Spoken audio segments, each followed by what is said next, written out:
Welcome to night number 2 of Game Over Calgary. I'm Peter Klein. He is Auddie James. And Auddie, I think we got the technical issues that at least the people will be aware of figured out. We don't I'm on gonna our cross my ends. fingers and pray.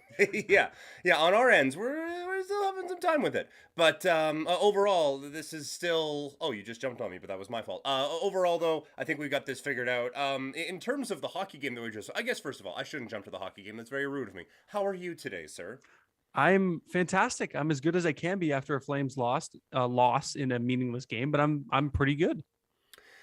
How Yeah, are you? I'm good. Yeah, I Good. I don't know what we just watched. And admittedly, I've watched a lot of hockey today. But yeah, I You don't. have. You Yeah, have. yeah, we got the Alberta Champions Cup going on out here right now, and that was a Yes. whole lot of me out there today. But Oh, for sure. um, yeah, I don't like that. This is. I like to think that there's always something that you can learn from every game that you watch. I don't know. I don't think we learned that if you throw 115 shots at Dan Vladar, a couple of them are going to go in. That's basically what we established from this game tonight. That this isn't a game of learning. I don't think. No, there's not much and honestly, it's hard to take anything away from this game. Like I mentioned, it was a meaningless game. It was the second half of a back-to-back against a non-playoff team. I don't know what do you take from it? Like you don't learn from it. It's Right. it's not a it was kind of just a meh meaningless game. Hmm. There's not much more to break that down. I don't know. It Yeah. just kind of it was what it was. Yeah, I think the positive thing from a Flames perspective is that it was a meaningless game, right? Like Mhm. you, Oh, you for wanted sure. this game to not matter at all. You wanted no one to get hurt. You wanted no one to get suspended. No one did anything stupid. The fact that this was a bland, blah, meaningless, whatever the hell is totally fine, I think, from a Flames perspective. Yeah, it's funny you mentioned that too, because there were a few instances in this game where, maybe some shenanigans or rough stuff was could have taken place after the whistle, and it was interesting to see that nobody really did anything, and I think that was maybe the mindset. I don't know. I would love to know what they thought going into this game because Daryl talks about all the time how the individual accolades don't mean anything, and there weren't many individual accolades to contribute to tonight unless Johnny Gaudreau put up 9 points and all of a sudden won the Art Ross. Hmm. And then obviously Daryl's 700th win, which they couldn't do for him this year, which is unfortunate. But we still have a full 82 next year. But yeah, aside from that, like pretty blah game. It was no team. I mean the Jets. Unlike my internet connection, looked really fast last night. Or tonight, sorry. I think they looked really quick, but that's also could be the product of the Flames playing on the second half of a back to back. So I don't know what you take from it. Yeah, there was a play, I think it was the second period. Brendan Dillon went down on a knee and blocked a shot. And man, like I get like there's instincts and all of those things, and they are manlier men than I will ever hope to dream of manning like. But there is not a snowball's chance in hell I'm getting in front of a shot in this game that meant diddly squat for anyone. And I thought like, man, if any Flame does that, I'm going to lose my mind. But they didn't. I guess for me, the main talking point coming out of this game is it's not like how they played, it's who played. And Mhm. admittedly, like I said Yes. before, I was out at the amazing Seven Chief Sportsplex, Mhm. and so I missed the first little bit, and I saw the alert that Matthew Kachuk scored, and I was like, wait, he's playing? Because Yeah, right. that's not what I Three would have minutes done. and I think it was like 3 minutes and 29 seconds in. Same thing. I'm like, holy smoke. Well, I think too, because like somebody put out a tweet and I can't remember. I'd love to credit the account, but it was a list of NHL superstars not in action tonight. And you see the Bruins sitting 8 guys, the Mhm. Leafs sat a bunch of guys, which hurt my parlay because I had Austin Matthews scoring 2 tonight. Um, not easy on the bank account. Thank you very much. But yeah, it was kind of surprising. Like I said, like nobody's playing for anything individually either. Like everybody's kind of hit those benchmarks that they've wanted to hit. 340 goal scores, Gaudreau and Kachuk both over 100 points. I just don't really. I couldn't see the value in playing everybody. I was honestly surprised or expecting to see a big recall from Stockton today with maybe a couple guys getting a couple games or one game worth of NHL salary and getting in some action tonight. But yeah, here we are. Everybody played. They rolled out what they rolled out. Vladar gets the starts, and it was is what it is, I Hmm. guess. Yeah, like, but that's to me, and I would have played the last stretch here. Once they clinched the Pacific, to me, I wanted the that little scratches column on the NHL roster page. I wanted that to Mhm. be filled with regulars every night. Like you don't have to Oh sit yeah. 80 guys, but just like No. three each night. Give them a bit of a break. And I understand that there's a rhythm that these guys get into and there's a flow and there's all of those things. You cannot convince me that them not playing on the Friday before the playoffs is going to set things so off kilter that they're just not going to be able to handle things in the playoffs. So it ends up working out fine. They aren't going to win or lose the Stanley Cup based off of Johnny Gaudreau playing whatever 20 some odd minutes tonight and any of that. But it felt like a risk that didn't need to be taken, I guess. Yeah, and I could totally agree. I even thought too that maybe we would see Dustin Wolf tonight. That would have been. Is he still? He's still with the big club, as I far think as he I'm was sent back to the aware. American Hockey League. I think. But you can Oh, you, okay. you So can then you can finagle that emergency crushes call that ups dream. nice and easily, right? So For sure, it's easy enough to do, and we've seen them do it before. Well, his first recall or his most recent recall was an emergency recall. We'll put that in air quotes, but yeah, definitely interesting to see the personnel that they went with tonight. And like we said, the second half of back meaningless game. Just interesting. I'm not exactly sure, but Daryl Sutter does what Daryl Sutter does, and he takes no crap. that is absolutely certain. So one thing from the show yesterday, as thank you to everyone who tuned in yesterday Mhm. as we worked our way through some stuff. Of course. I'm still learning all of this, and also like we were just trying to like two hands on the steering wheel, try to keep it between the lines. But for me, one of the mistakes I made was I wasn't looking at the YouTube comments. A lot of people talking about one of the things that I mentioned about kind of picking and choosing opponents from a playoff perspective. And the Flames at this point Hmm. have no say in the matter, right? Like they are No. first in the Pacific. They can't bounce between anything, but it is down now to the Dallas Stars and the Nashville Predators. I made my preference, I think, pretty clear last night. For various reasons, we were unable to get your thoughts on that. Is there a team that you would rather the Flames face, whether it be the Predators or the Stars here in round number one? It's tough to say because I feel like either team could take it down to the wire. I do think the Flames get out of a first round matchup against either. Um, but to maybe pick one, it's tough because I've had this question asked before, and I still don't really know if I fully know the answer.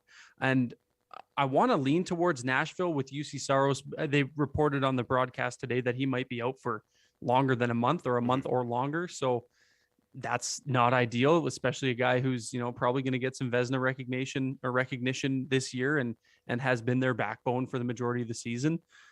Losing a piece like that is huge, and relying on David Riddick, who the Calgary Flames know very well. He's no stranger to them. So I want to say Nashville, but at the same time, like we just saw the other night, how playing the Nashville and I kind of want to see that. I want to see Mhm. I want to see that style of hockey in the playoffs, especially like the beat downs and the after the whistle stuff like that. Just inject that into my veins. Right. I think for the greedy reasons for the quality of hockey, I want to see Nashville, but I think with Saros being out, I would almost favor it as well. Yeah, from a like just a this would be entertaining as hell standpoint, it's the Flames and the Predators by a billion. Like Hmm. that's not Hmm. even close. Dallas has kind of turned into a sneaky boring team in the last couple of Yeah. years, which is unfortunate because they were kind of like the Golden State Warriors of the West for a little bit before like Golden State turned awesome, where it was just like, yeah, let's just put up 8 goals a game and see what happens. The reason I picked Dallas over Nashville, and I understand Saros is out, my thought is the Flames are going to beat either of them, right? Like I am with Hmm. you. I do think like Saros being out is the difference between like 6 games and 5 games, maybe, or potentially Yeah. even four. As you mentioned, there can potentially be some issues there in goal for Nashville. My biggest worry about a series against the Nashville Predators is you are feeling that for however long you're in the playoffs. Like it doesn't. I don't.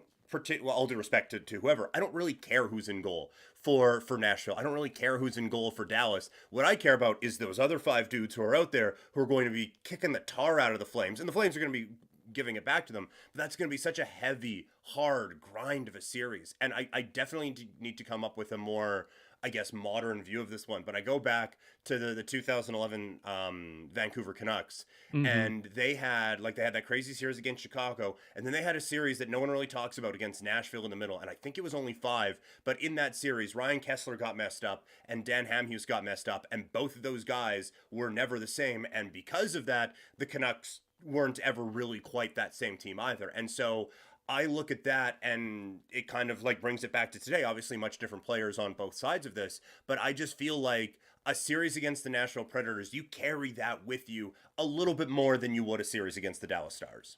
Well, not only that too, and you bring up a lot of good points about the the effect it would take on the ice, but that's a hard barn. You got to think that's a hard barn to play in. Those fans are relentless. Oh, ridiculous. Like ruthless. Like they will the words they spew at you and in what fashion that they do so. Like after a goal, like every single goal, they have that I'm gonna say it's stupid chant just because I've heard it so much and I can't. It's great, but I also hate it. But it's a hard building to play in. You're gonna have to play at least 2 in Bridgestone. I had not considered emotional damage. I'll be honest. Emotional damage. It's a thing. Yeah. Emotional damage. Yeah. You got to, the hurt feelings reports per 60 will be incredible in a first round series against Nashville. Yeah. I hadn't considered Johnny Gaudreau brackets, hurt feelings out for game 2. But no, like you're right. Like that's a crazy place to play. And like I just don't view Dallas on the same level. A, I think if there is going to be one of those 2 teams to upset the Flames, it's the Predators. And B, like it would suck to play against Nashville. We're still working our way through figuring that one out. I think I saw Nashville scored a minute and a half into their game against Arizona. It is currently 4-0 Nashville. Okay. With 6.5 to go in the first. All right. So this feels like it's probably going to be the Predators then. Yes. The odds would suggest we were playing Nashville in the first round. Yeah, or the Arizona Coyotes are about to play the best 45 minutes of hockey they've played all season. Absolutely. Well, you could probably go back more than just this season, but yeah, I get what you're saying. Yeah. Yeah, sorry. And then I just wanted to add to, I didn't want that to be a knock to Dallas by any stretch by saying that Bridgestone's a hard place to play in because we know Dallas has a passionate fan base as well, but we do know what we've seen it before. Just ask the Pittsburgh Penguins in the Stanley Cup final how those fans were. Yeah. I think playing in Dallas motivates you because you have to hear that stupid boom, boom, Dallas, boom, Stars goal song. Yeah. And I would play the best defense of my life if I ever had to play that. Yes, absolutely. So I don't know. I mean, it's suggesting we're going to play Nashville. And if it's anything like, like I mentioned too, what we saw a couple nights ago there in Nashville, we saw the fisticuffs, we saw the physicality. Lucic was probably the best version of himself in recent memory against Nashville. So maybe that's a good thing. Maybe you want to play Nashville. Maybe that's the catalyst to sparking Milan Lucic's game. Who knows? That is something that we did get to talk about last night, but I've really liked the way Lucic has played the last couple of weeks. Like it does feel like he's kind of woken from a slumber and has kind of thought out like, okay, yeah, it's time to go now. It's funny. It's so funny because I agree with you wholeheartedly. And the funniest part about it for me is, remember when we first got brought on and we had a call with Jesse and Steve and some other guys, and they asked us to say what the most frustrating thing about our team is. Do you remember my answer? I believe you did mention Mr. Milan Lucic. It was how ineffective Milan Lucic has been, and that next day, it seemed like he's making me eat my word. I'm so thankful. Well, now everybody knows, but I'm so thankful that wasn't a live Zoom meeting or whatever, because I would have had a lot of people making me eat my words. But yeah, it's nice to see he's a niche player. There's not a whole lot of people like Milan Lucic that can play effective anymore in today's NHL. A bit of a boat anchor back in the day with the Bruins, was a great power play guy because he would park his rear end in front of the net and just cause chaos and tap in garbage goals. But maybe now they've got ways to kind of play around him. But it's nice to see him kind of step into his role and kind of reignite that big bad Lucic that everybody was so afraid of in years past. Yeah, he's been great, and that this is the time of year that you want that. I mean, look, Oh, Patrick Maroon absolutely. has won a couple of Stanley Cups, and no one would accuse him of being a very effective regular season player. Like he's better than I am, but that the bar's pretty low. But in the playoffs, like he just there is a value to guys like that, and if nothing Oh, of else, course. and I do think that sometimes we as people who look at the numbers, and I do, natural stat trick is a Hmm. daily visit for me. So Absolutely. I like to go into the numbers and stuff like that. I do feel like there is quite a bit of value in the whole being there before thing. And Lucic, that there is nothing that this guy hasn't seen in the playoffs. And now you add a Blake Coleman to that. Tanev has seen, I think, his fair share as well. Not obviously to the extent of Coleman and Lucic, but I do think having those guys around, and again, Lucic has been here for a couple of years, so I understand that maybe this doesn't hold as much water because, again, it hasn't gone great the last couple of times. But I do think having guys like Coleman, guys like Lucic this time of year when things are going sideways, like, hey, I've seen this before. This is how we can get out of it. I think that matters. Absolutely. Hell, Tyler Toffoli was there last year. Right? Yeah, It's Tyler Foley. Yeah. it's crazy to you forget about that. Even I believe, if I'm not mistaken, someone in chat can definitely correct me if I'm wrong, but Ryan Carpenter was there with Vegas, not in their Oh, inaugural geez. season. If someone wants to fact check me, I would love to be proven wrong. Hmm. But I'm fairly certain he was there too. But yeah, just like you go up and down this lineup to further your point. You get into these bottom six role players, or middle six if you're talking about Tyler Toffoli, guys who've been there before. Trevor Lewis has been there, Yep. a handful of times, and so is with the head coach, right? The Kirk Muller was there not long ago, right? Last year with Montreal. So it's crazy. Yeah, it seems to be everywhere. Everywhere you look, somebody on this team has been there. They know what it's like. They've been through it. So it's I think that's going to also inevitably help, the guys that certain people in the media tend to kind of voice their displeasure towards, such as Johnny Gaudreau not showing up in the playoffs and stuff like that. I think that helps a guy like Johnny Gaudreau and guys like Matthew Tkachuk, kind of find their game in the playoffs, if that makes sense, or kind of Mm. find their way in the playoffs. Because how I'll admit it, Johnny Gaudreau hasn't been the most effective player in the playoffs. As a matter of fact, I think I've been one of the people who have criticized him the most in the playoffs. But if this season's any indicator, and having that experience, having that that winning pedigree behind him, I just think that that's going to rub off on Mhm. everybody. No, totally. You're absolutely right. And with all due respect to the label that pays, and maybe bringing up bad memories for no reason, you mentioned Tyler Toffoli. Like we talk Hmm. about scenarios that these guys have been through. Toffoli was down 3-1 last year to a team that was supposed to kick the tar out of them, and they were able to come back and win it. Now, I think one of the things like it would be funny, like, hey Tyler, what should we do? Oh, I don't know, get Carey Price. So like then there is a little bit to this that's like, you know what, yeah, if we could just go get Patrice Bergeron and Carey Price, we might have this thing. But I do think having those guys around and kind of helping them through, and like for Toffoli, he's been star player on championship teams, so he knows what guys like Kachuk and guys like Gaudreau have kind of been through before.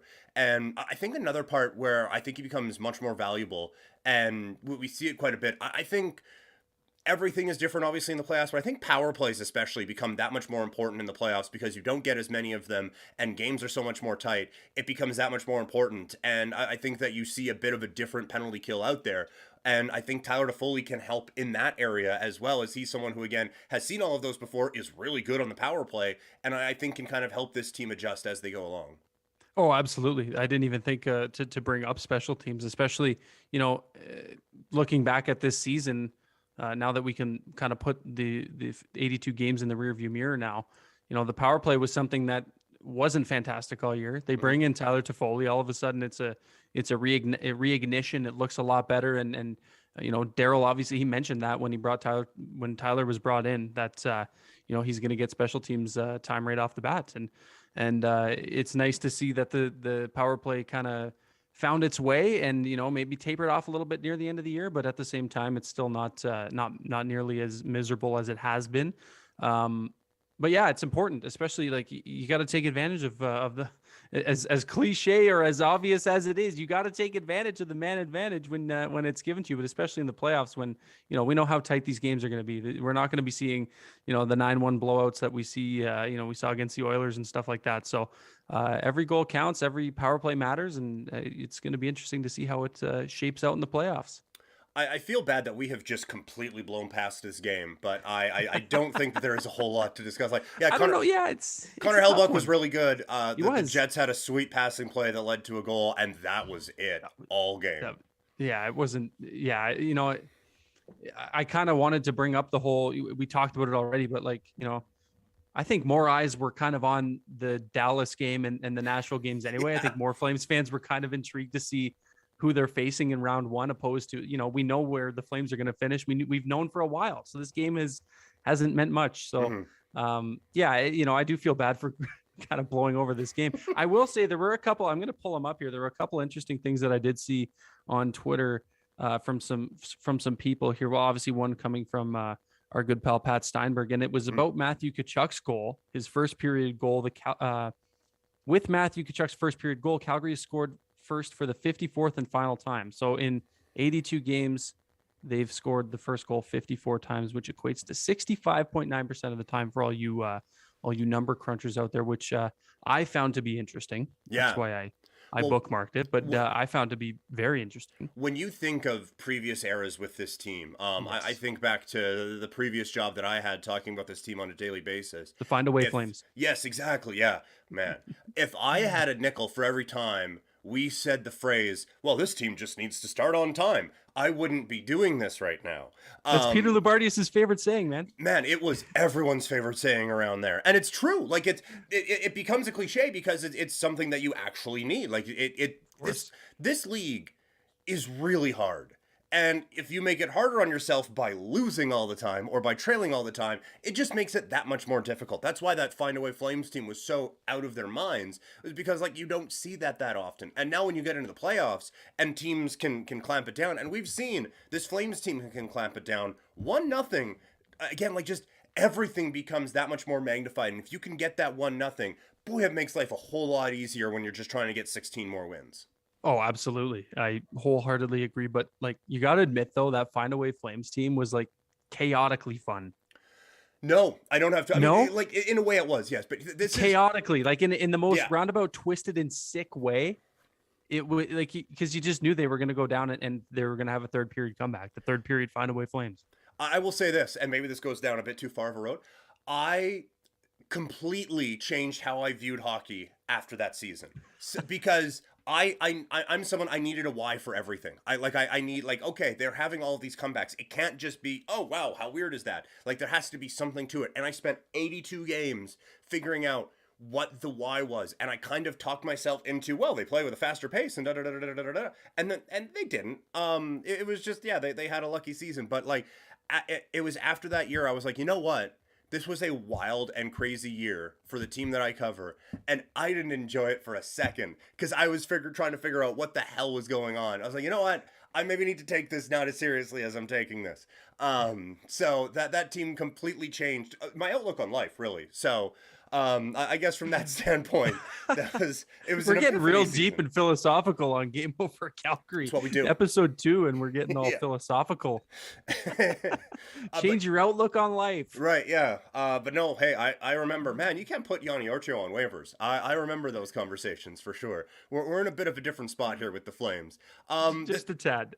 This is Game Over Calgary, but really this particular edition is Season Over Calgary, as we were kind of putting a Yes. bow on the 2021-2022 campaign.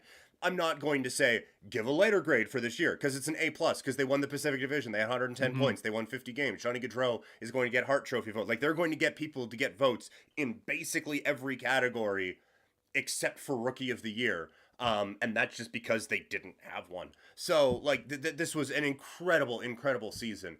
But I guess just as we look at this season and as it goes along, whether it's the top line, it's the progression of Oliver Shillington earlier in the year, it's Jacob Markstrom coming so close to 10 shutouts in a season. Is there kind of a standout thing from the regular season? We're hoping that there's a few from the postseason, but is there a standout regular season thing that you'll tell your grandkids about one day about the 2021-2022 Calgary Flames? Yeah, you know what? I always scapegoat back to the same answer, and it's gonna sound like I'm gonna sound like a broken record, but like just seeing what Daryl Sutter did to come in and turn this team around from, all due respect to Jeff Ward after last year, that ship was being steered in a completely wrong direction, and it was a bit too far gone down that direction by the time Daryl came in. But seeing basically what happened last year, playing regular season meaningless games when there's playoff games happening, which has got to be a moral gut punch, to seeing, this team completely 180, everybody, well, not everybody, Eric Goodbranson specifically, and Nikita Zadorov making me eat crow about how I thought about their original signings. Oliver Shillington all of a sudden coming out, and just how great Gaudreau has looked with, Matthew on the other side and Lindholm down the middle. It's hard to pinpoint one specific moment or one specific point in the season, but I think that the easiest way for me to look at it is just the Daryl Sutter effect and how his system has, made Johnny Gaudreau better, how it's made, to think that Gaudreau could get any better. Like he's gotten better. His 200-foot game is miles ahead from what anybody would have ever thought it would have got to. But just the effect he's had on everybody, and he's a coach that demands respect, but is also so respected, which I find to be so, it's so interesting. And they respect him so much. You hear, they sing the praises about him all the time whenever they get the chance to. But he also demands respect, which is it's just a really interesting coaching style, and he's had me mesmerized all year. But what stands out for you? There are a couple of things. The Daryl effect is definitely one of them, and I thought this team was kind of uncoachable. Like we had been through so Blow many up the different. Core. Yes, I was that. I 100% was that. Maybe not as aggressively as some other people who worked under the same. I was with you. I was with you. But like, it's. They tried so many different coaches, right? It's Bob Hartley who goes this way. It's Bill Peters who does a different way. It's Glenn Gulletson who does it a different way from Jeff Ward. Like, all these different things. Like, at some point, maybe it's not the coach. And then they bring in Daryl Sutter. Like, oh, okay, maybe it was the coach. Oh, geez, yeah. So it's tough to really argue against it. So that was very eye-opening for me. I guess kind of my honorable mention in this is I am now of the belief that Chris Tanev can just do anything. Last year, he turns Noah Hannafin into one of the better defensemen in the league, and then just kind of like a parent sending his kid off to college. Like, okay, you can go off with this player now. My next project is Oliver Shillington. And speaking of players who I was out on, I was out with Shillington. I was like, hey, Connor Mackey is probably going to start games over Oliver Shillington. I was like, yeah, Oliver Shillington's going to be fantastic for Stockton. Like I was way back and gone on Shillington, and whatever Tanev his approach is in helping these defensemen, Shillington has now turned into a reliable defenseman on this team, and that makes this defense core just so much more difficult to play against. So that one, just the changer of all my opinions, Chris Tanev. And you look at the effects again, not just on Calgary, but Quinn Hughes has not been the same since Tanev left Vancouver either. And so at this point, there are no more questions about that signing. There are no more doubts about Tanev. I just give him Connor Mackey next year, and just like for the next few years, just have him churn out prospect defensemen. The Flames will have the best D-core in the league in like 2 or 3 years. Do you remember? Where was I going with this one? Do you remember when the Flames first brought in Chris Tanev and all the Canucks fans were saying, "Oh, have fun with all of his injuries." He hasn't missed a single game since he's become he played all 56 last year. He played all 82 this year, which is another stat that I pulled up. He hasn't missed a single game due to injury. Meanwhile, we had all these Canucks fans chirping, saying that we were gonna, come back to us when he's on the shelf again. But to all those Canucks fans, I've got some words for you that I probably can't say live right now. Right. But yeah, he played all 56 last year and a full 82 this year. I didn't even So think of let that. let let that sink in. Yeah, that's another. God, we're He's a going through. warrior, man. This guy's Oh, you see how many shots he soaks in a year too, and he's got it with that half grin, whatever teeth he's got left in his mouth there. Um, True warrior, and honestly, the best partner that Oliver Shillington probably could have ever oh, had. yeah. We all know, and I know you know this, just like Shillington coming in was highly touted for his skating and for his his with the puck on his stick and creating offensive chances and being able to be paired with a guy who's defensively responsible like Chris Tanev, who's Mhm. gonna let you join the rush if you can carry the puck up with whoever, right? And just knowing that you have that stable body back there. But yeah, it was a damn near perfect season for number 58. Yeah, no, it absolutely was. And again, I don't know why I've turned this into things Peter said wrong in his last job hour, but it's job over Calgary for me. But um, I think when the Tanev signing came down, I was like, yeah, he's gonna be the best Flames defenseman for 42 games a year because I bought into the injury things too, and Yeah, I think a he's a lot of people did. warrior. It's great. Yeah. Like I can't even get my mind back in that frame, that mindset of the injury prone thing because the guy's just like, oh yeah, I'm assuming if his leg fell off, he would just keep playing. Like he's just that type of a dude. Yeah, to be fair though, don't be so hard on yourself because I think a lot of people were kind of in that mindset too. It's Hmm. not, you don't have to eat as much crow as other people do, but yeah, it's nice to see because he's been, obviously we saw a lot of us, well, we all knew Giordano was going to be headed to Seattle even well before the expansion draft took place, and a lot of people thought about what the question marks were going to be on the blue line, and obviously Tanev took the reins, and a lot of guys stepped up, and the Flames easily put out one of the best blue lines in the league this year. Hmm. Well, they have. You're a natural stat trick guy. Yeah, how much at 5-on-5 over 600 minutes? How many better pairings are there than Hannafin and Anderson? I I don't think they think were the there is best one. pairing all Yeah, year. yeah, Best pairing all year. and I think Tanev and Shillington like are at least on the page as well. Like Yeah. that's I think they're third or fourth. I put out a yeah. tweet a couple weeks ago with those. I couldn't believe, well, not that I couldn't believe it, but it was like, holy smokes, like Hmm. four of the Flames' six defensemen are listed on the top like four. Yeah. Other teams don't even have like you'll see a couple pairings here and there, but you got to scroll all the way down to the bottom to see the rest of their blue line. So I just found that to be interesting too.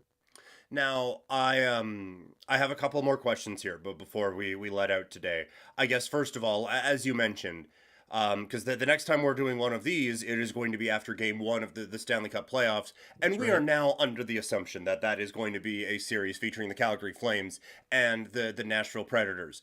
All I'm asking for is one game of Blasty versus Mustard Yellow. Oh my Um, God, yes, right? please.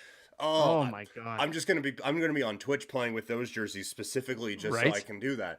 Um, I guess just your first reaction as we, I mean, we got to dive into it a little bit because we saw these two teams play about a week ago, but Mhm. how do you view that series going from a Calgary Flames perspective? Well, you put it perfectly with kind of the way that comparing the Canucks 2011 run and running into Nashville and getting all beat up.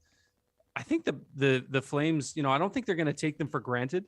They know that they're a good team. They've seen them twice in the past 2 weeks, and they knew that it was a potential playoff matchup, back then too. Hmm. Um, I don't think they're going to take them for granted. I think they're going to know, but I think they're going to match the intensity. I think Nashville is going to come out guns a blazing, and I just think that with the combination of Lucic kind of finding his stride again and getting back to that physical force to be reckoned with that we know and love. I just think that they're going to have to match the intensity. I think that, and again, as cliche as that sounds, you can write down all the cliches I've put out today. Match the intensity, play a full 60, pucks in deep. But yeah, if they can match the intensity, because they're gonna come out fighting. They're gonna come out pretty much the same way that they played the past couple meetings that they've had. If they can even match that intensity and see where that takes you, I think that they're going to be in pretty good shape. Hmm. Yeah, I would agree. Really, the key is the Flames just need to want it more. That was the only Yeah. cliche you didn't get to, so I just needed to check Yeah. that one off. But no, I think for me, I feel like what Nashville does, the Flames do better. And that Yeah. concerns me because the last time Yeah. I said that about a series was Colorado a couple of years ago. But No. for this series, like the Predators defend really, really well. The Mhm. Flames defend better. The Predators have some high end scoring talent, right? Like Philip Forsberg, Matt Duchene, like those guys are very, very good. The Flames have that, and I think they have more scoring depth. Like I feel like they check all the boxes, and then obviously the big one is between the pipes, where it's Riddick against Markstrom, and there is like 2% of me that's thinking, oh wow, Riddick revenge series, and he just plays the best. Big Save Dave comes out for 2 weeks, It scares and the hell out of me. right? Right? Like It does. I don't think it's, I wouldn't put money on it. I think the No. Flames win this series, and quite frankly, I think it's in 5. I think they win a couple in Calgary. The remarkably insulting fans of Nashville hurt the feelings of the Flames and pick up a win in game 3, and then Calgary shakes it off, picks up a win in game 4 and 5, and off we go to the next round. Like, I think that is the most likely scenario in this series. But like I said, there's just that little bit back here that's like, oh yeah, of course, this is going to be the time David Riddick comes in and completely ruins everyone's hopes and dreams, and we're back questioning life as a Flames fan as we know it. That would be just like so poetic, but chaotically poetic. Yeah. You know, yeah. Anyway, I don't want to see that happen, nor do I think it will happen. But I've seen crazier things happen, so I would not even wouldn't even be surprised. Because apparently I just like being wrong. I'm going to hold you accountable. Official prediction. Official prediction. Yeah. I think put a number on it. I think that's I think the Flames do it. I don't think it's going to be as fast as you think, though. I'm going to go Flames in 6. Okay. So with that being said, that means the Flames move on to the second round of the playoffs in the Pacific Division portion of the bracket. There's the potential. They're playing Edmonton. That's something we haven't seen in a long time. They're playing Edmonton. It is going to happen. And so my question is, it's not what we think is going to happen. How do you handle that from a fan watching those game perspective? Because I can't imagine being like, yeah, let's go Oilers. Come on, Connor McDavid and company. No. But I also, if I don't get to see that, there is going, if the final horn sounds and the LA Kings are celebrating, hopefully on Edmonton Oiler ice. If that happens, again, most of me is going to, my main reaction is going to be, and I quote, but there is going to be a part of me that is going to be so disappointed. And I don't know how to handle that. I want to play, I want to play, I want them to play the Kings for an easier route.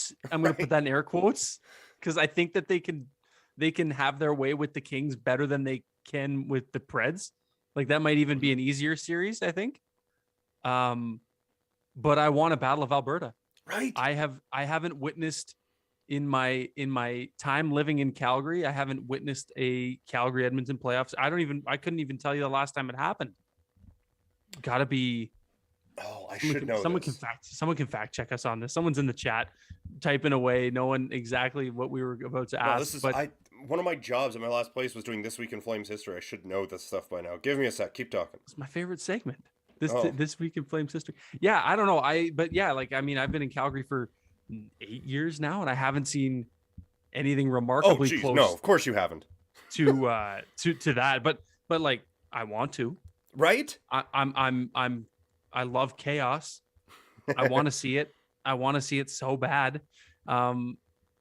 But yeah, at the same time, I don't want to see it because I feel like if the Oilers make it out of the first round, they're all of a sudden going to have this swagger and Mike's. But then you got the Mike Smith revenge tour. Right. Oh, geez. Oh my. Right? Oh no. I didn't even think about trying to emotionally handle that.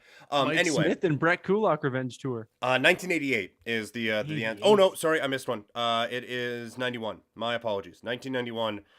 It was the division semifinals that the Flames fell to the Oilers in 7 games. I wasn't even alive. Not to make anybody feel old. I mean, I was 1, but still, like, but yeah, you wouldn't remember it. No, I wouldn't. I hadn't thought about the Mike Smith part of that. I was just, it's funny that I didn't, because I thought of the Mike Smith part of them losing. I didn't think of the Mike Smith part of them winning and facing the Flames in the next round. Wouldn't that be like, that's what I don't want to see. Right. So I feel like because playoff Mike Smith was like one of the few good things in Calgary. People were chanting for him. Yeah, him and playoff Sam Bennett were about the two highlights Yeah. the last time the Flames made the playoffs, I guess, in a non play-in playoff, I guess you could say, a more traditional playoff. But yeah, it kind of scares me too, though. I'm getting way ahead of ourselves on this one, but thinking about it, round 1 you go through Riddick, round 2 you get through Mike Smith, round 3 it's the Colorado Avalanche who embarrassed you and potentially sent an entire fan base into a spiral for 3 years, and then if you get to the Stanley Cup final and then you face either Sam Bennett or Mark Giordano in the Stanley Cup final, like there's just it's flame storyline, flame story, flame story. There's no The story writes boring thing in the itself. bunch, right? The story writes itself. That's another. Did you cross that one off? Who's got bingo for Yeah. cliche bingo? The story writes itself. That would, yeah. I don't know. We are getting pretty far ahead, but it's there's a lot of connections. There's a lot of Calgary connections. Yeah. So as we just laid out, it's going to be a fun next few months, or a remarkably disappointing week, and we're gonna have to yell and scream on here. Either way, we're going to be along for the ride. I think we're going to call it a day here on Game Over Calgary today, mainly because it's been 40 minutes and nothing's gone wrong, and I don't want to chance it. So Auddie, where can people find you, sir? Oh, you can find me on Twitter at Auddie James, and that's about it. Oh, Okay. or on Instagram at Auddie James _, but Twitter, mostly Twitter. Nice. You'll be able to tell that I've done this part before. You can Yes. find me on Twitter and Instagram. I am at Primetime Klein, twitch.tv/primetimepk. I've been doing some stuff with all-time Flames lineups on there. It's been a blast.